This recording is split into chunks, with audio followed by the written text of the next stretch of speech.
İşğal ostidagi Sharqiy Turkistonda erkak qirg'inchilikka uchrayotgan Uyg'urlar xalqaro jamiyatning vijdoniga murojaat qilib, dunyoning Xitoy kommunist hokimiyatining erkak qirg'inchiligini oxirlashtirish uchun vaqtida harakat qiladigan yoki qilmaydiganligini so'radi. Surgundagi Sharqiy Turkiston hukumati bayonot e'lon qilib, Beijingning Uyg'urlarni yo'qotishni bir davlat siyosati sifatida ijro qilayotganligini ta'kidladi va xalqaro jamiyatning Xitoyning jinoyatini javobgarlikka tortilgan payti yetib keldi dedi. Bayonotda biz bir ko'cha og'zida turyapmiz. Tarix bu paytni eslaydi. Dunyo bir millatning halok bo'lishining oldini olish uchun harakat qo'llanamdi yoki bu qorong'u bobning munozirasiz holda tarixga yozilishiga yo'l qo'yib, kelgusida mushunga o'xshash vahshiyliklarning yuz berishiga yo'l ochamdi deyildi. 25 avgust kuni Xalqaro kechirim tashkiloti Xitoy tarafidan 3 yillik kesib o'tilgan va Qashqardagi mush ayollar turmusida jazo muddatidan o'tayotgan 19 yoshli o'quvchi Kamila Vohid haqida maxsus bayonot e'lon qildi. Ular bayonotida Xitoy doiralaridan 19 yoshli Uyg'ur o'quvchi Kamila Vohidni qo'yib berishni talab qilgan. Ular bayonotida yana Kamilaning shaxsiy fikr bayon qilish huquqini ishlatganligi uchun emas, balki Xitoyning Uyg'ur, Qozoq va boshqa musulmon millatlarning milliy va diniy kimligiga qartilgan adolatsiz siyosatining qurboni bo'lganligini ta'kidlagan.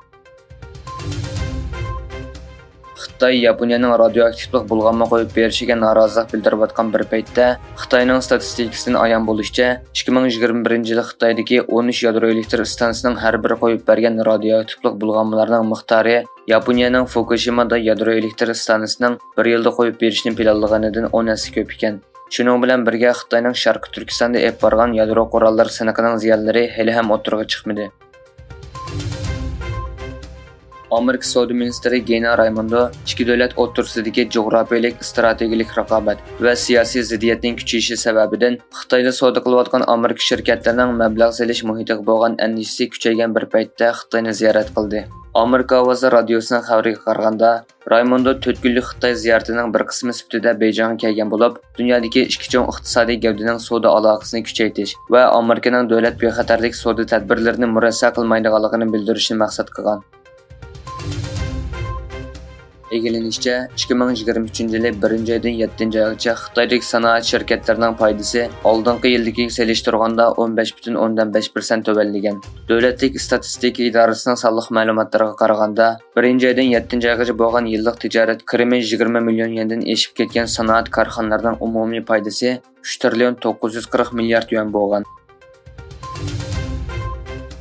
Rossiya tekshirish komiteti Yallam askar guruhi Wagnerning qurg'uvchisi Yevgeniy Prigojinning Tver rayonida shaxsiy aeroplandan tushib ketishi natijasida qazo qilganlarning ichida ekanligini dalilladi.